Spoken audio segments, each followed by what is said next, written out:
He's 0.09 up and now 0.14 up on Lee Holdsworth. So this is a pretty handsome lap from Shane Van Gisbergen. He's a very aggressive young guy. He works the car very, very hard, and he uses every little bit of road.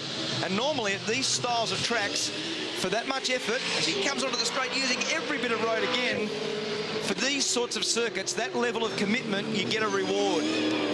As Van Gisbergen goes to the top of the sheets with a 23.08. Okay, mate, very good lap. I'd like you to come in this lap, give it a good cool off for me, or make another little tweak and see if it's better or worse, and then we'll think about what we're going to do next. That's his engineer, Paul Forgy. There's some water venting out the right-hand side of James Courtney's car up at the B pillar just behind his head on the right side. So we'll keep an eye on that. You can see the data illuminated on the steering wheel of the car. It's probably only visible when he's turning the car. So the order at the moment is Van Gisbergen, Holdsworth, Whincup, D'Alberto, Caruso and Winterbottom. Courtney's now just popped up to 5th. He's having a little bit of trouble downshifting then, so he had the rear brakes just locked slightly on the run into turn 5. Or was that 2? But Van Gisbergen's benchmark, that's a good time. The best we've ever seen. Quite a lot of the cars now have had one taste on tyres, and probably the best part of half the field in the pit lane at the moment getting adjustments and another set of boots. We're on board now with Russell Ingall, and Ingall was very fast in the previous session. He followed Jamie Whincup, and he was effectively about half a tenth of a second faster in both the first and second sectors.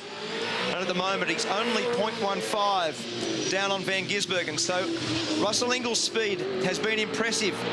Just gives the little right-hand mirror a little fold back, not a complete hit, but just folded that mirror back. And Ingall goes to 5th position, 0.27 away from the lap time that we saw Shane Van Gisbergen do. So Van Gisbergen from Holdsworth, from Whincup, from D'Alberto, very good job. And Russell Ingall, this is the replay, have a look. Just folds the 3M mirror back in on the super cheap auto Commodore. Barely a scratch on it. So on board here with Rusty, he was 4th fastest in practice 3.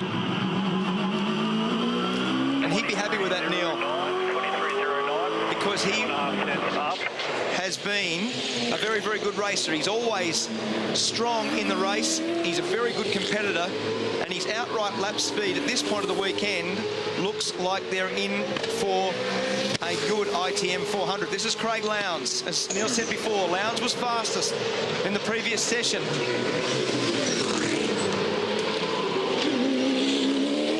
Craig's always great to watch. Big wheel spin there out of turn 2. And this is a very bumpy section into turn 3. This is a roundabout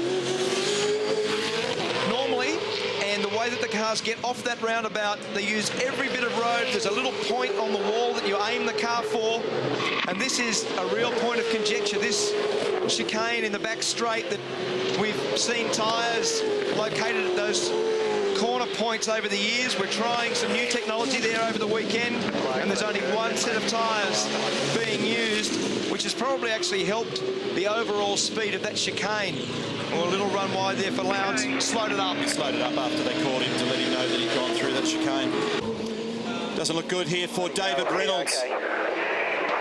In the Stratco entry, some recent strong appearances.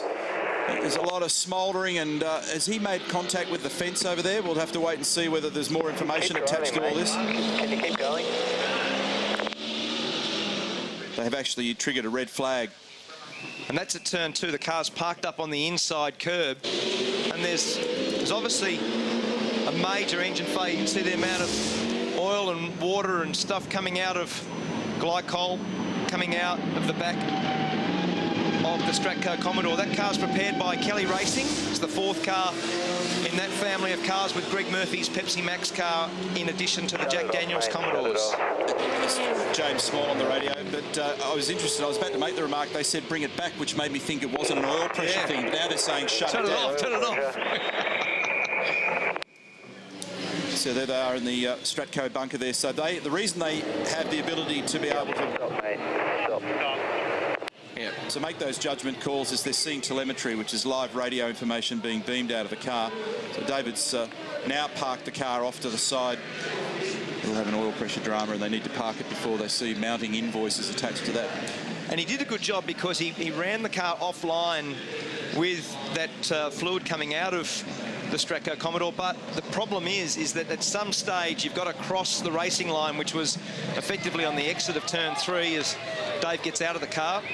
And when this session restarts, we just saw Shane van Gisbergen at the end of the queue to get out onto the circuit first. You have to be very careful in the areas where that lubricant is online.